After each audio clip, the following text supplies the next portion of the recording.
had this dumb idea kicking around in my head for years now that I've decided to finally turn into a Halloween costume.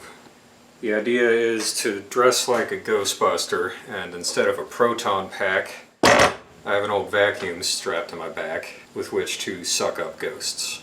It'll be a sort of low-rent parody. They'll be called the Ghost Suckers. Now, I can't put this together and not make the vacuum run. To stay in the 1980s time frame of the movies, I've picked up some period-appropriate equipment to make it look like the vacuum is running off of. Got this inverter that would have already been old when the movie was made, and a car battery to power that. And since I don't actually want to carry a 20-pound car battery on my back around in addition to a vacuum cleaner and an inverter, I picked up a few 40-volt batteries that I'm going to run the vacuum directly off of because it will run off DC, and then I can just gut these two things and stick the batteries in them. This inverter is a neat little piece that could have already been 20-year-old junk when Ghostbusters came out in 1984. I picked it specifically for this costume because it went with the look I'm going for and didn't really expect it to work. Whoa, shit.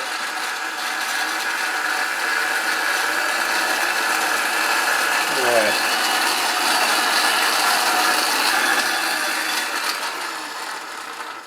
How about that?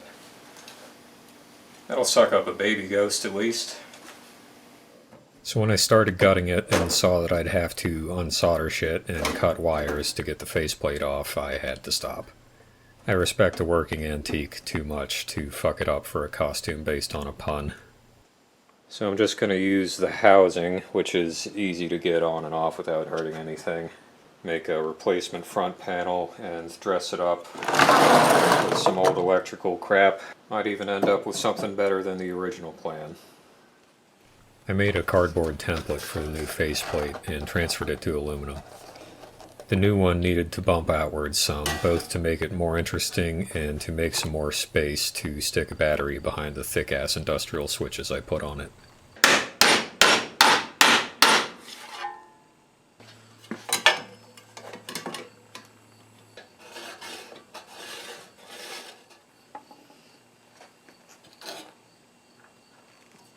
I used a regular wall outlet to connect the vacuum, transferring the cutout shape from a cover. Got this whole thing put together before I remembered that I'm supposed to be putting battery cables on it somewhere. I didn't really leave room for that. I used a steel plate to move the emergency stop and add holes for the cables. I had a gold spray paint that matched the inverter handle pretty well, and I think it actually looks better with the plate.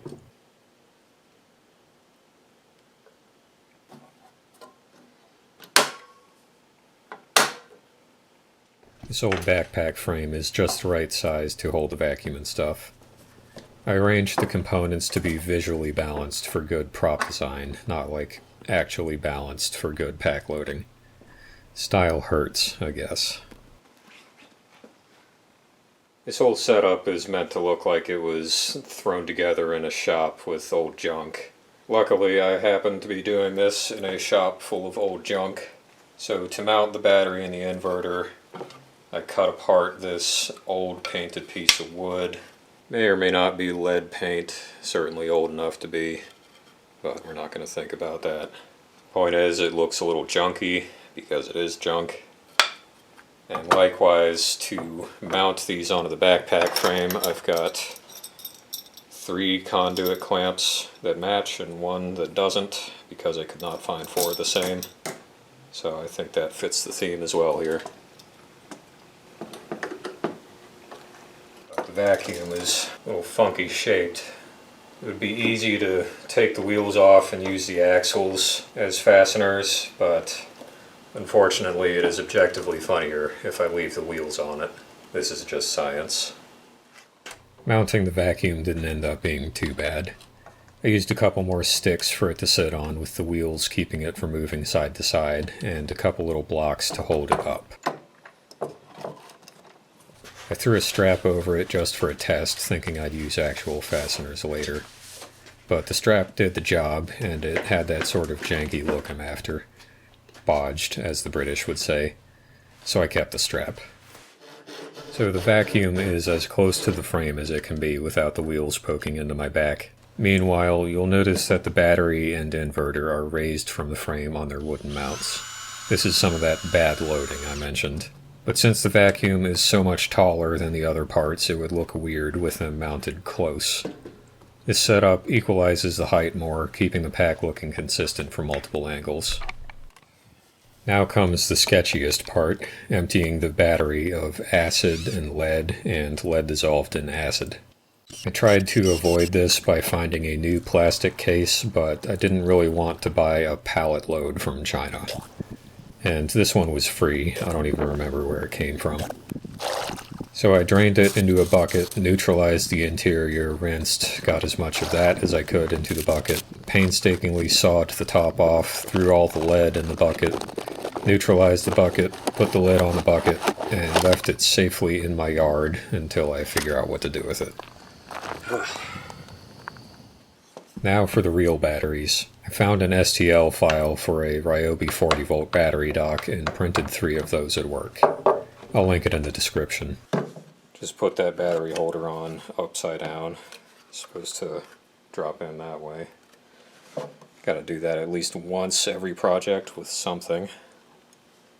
This is actually the first time I've used 3D printed parts for anything.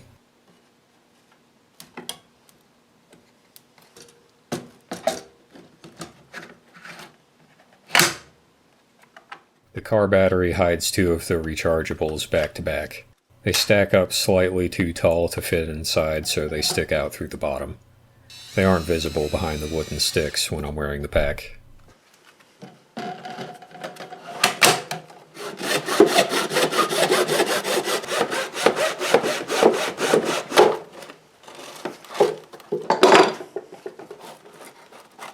I didn't want to face the blue label outwards because branding is distracting, but the large plain black face was too empty.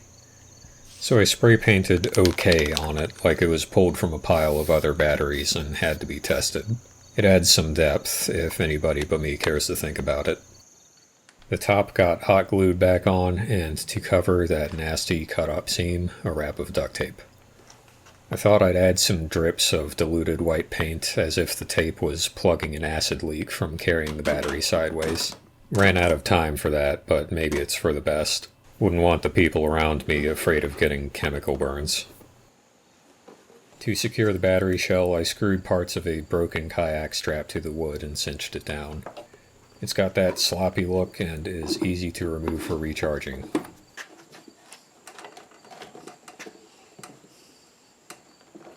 Only one of my junk battery cables had a terminal clamp, so I just screwed the positive one to the battery and put the rubber insulator over it. Gotta say, choosing the aesthetic of a low-buck hack job has been very freeing for this project. I barely had to think about anything, just smack some shit on to cover up a problem and job done. Is this how it feels to be a landlord?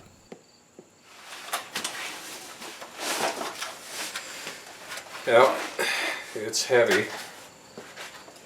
Probably not as heavy as if this were still a real car battery. I threw the hose on and it felt pretty good, except for weighing about 40 pounds. Surprisingly well balanced between the shoulders though, purely by accident. Using these fuse terminals to connect to the battery spades, and just kinda whatever wire I have laying around. It's not going to match the polarity in any sense, which as an engineer I know is bad practice. But as a mechanical engineer, I don't really care. I should be the only one ever working on this, so it's going to be fine. To secure the terminals in the battery dock, I stuck them on the battery, shimmed them into place, and slid the dock up the wires before filling the cavities with hot glue. I would have preferred some sort of snap feature, but I also didn't feel like developing that myself, so glue it is. Alright, we got 120 volts all wired together. turn this switch without shocking myself. Yep, indicator light works. And the outlet works. Worked on the first try. I'll be expecting my EE degree in the mail. Now time to put it all back together.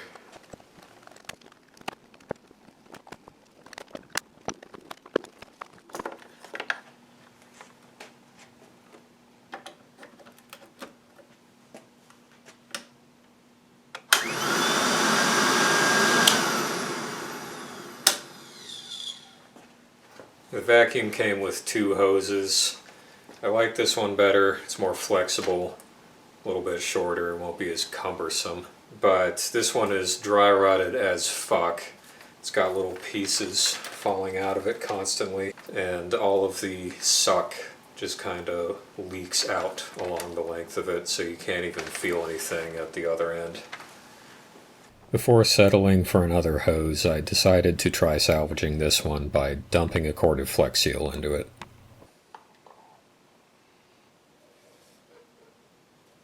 It is leaking out everywhere. Yeah, not sure that's salvageable. Once all the sealant was drained out, I wiped off most of what oozed through, but it's still stained. Maybe it's paint, maybe it's ectoplasm. Thick, white ectoplasm.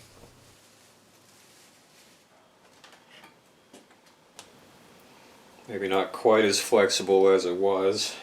Now let's see how it sucks.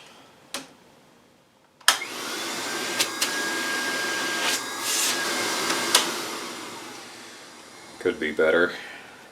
Would it actually suck up a ghost? I don't know.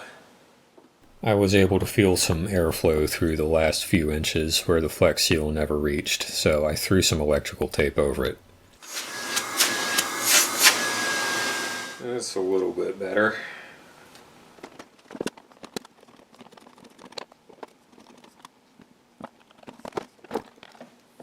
Fucking hose clamp. Just pretend this went smoothly, and poof, there it is.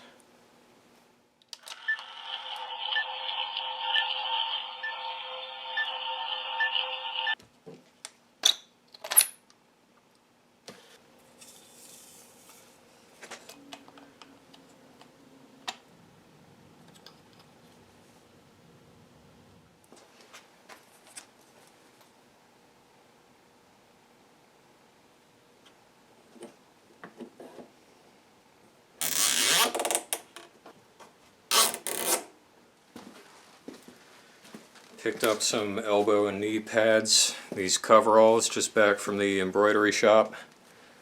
Also got one of my grandpa's old army belts, old flashlight that I had. Set of working walkie-talkies from the late 70s, early 80s. I'll probably carry that up here, it doesn't really like being on the belt. And I'm thinking these ratty old gloves to go with it. Fits the color scheme. This is really coming together. This is easily the most effort I've put into such a dumb joke, but I love it. So here it is, all finished. I'd say it came out pretty good. I did try to get a trigger on it so I could flip the vacuum on and off without asking somebody to do it for me. But as it turns out, none of the switches I had on hand were up for the task of dealing with that 120 volts DC. They would tend to strike an arc every time you shut it off and either fry the switch eventually or just like keep the arc going and not actually shut the vacuum off all the way. Yikes. So had to get rid of that. So I took it to the Nightmare Weekend convention in Richmond. People seemed to get a kick out of it. Didn't win any prizes or anything, but, you know, helps to be a recognizable real character for that kind of thing. Also wore it around town on Halloween. Actually stumbled into one costume contest in a bar. Didn't win anything there either. Though I did get a lot of people yelling Ghostbusters at me, so, you know, I guess they get the idea. Did mean to get more video out in public, but you know, I'm going to be looking for excuses to wear this, so if you're at any of the conventions nearby, maybe you'll see it in person. And until next time, I really need to put this down, and I really need this vacuum back. I took a bunch of videos. Yeah. That's definitely what I did. I definitely took videos. You took videos, right? Video.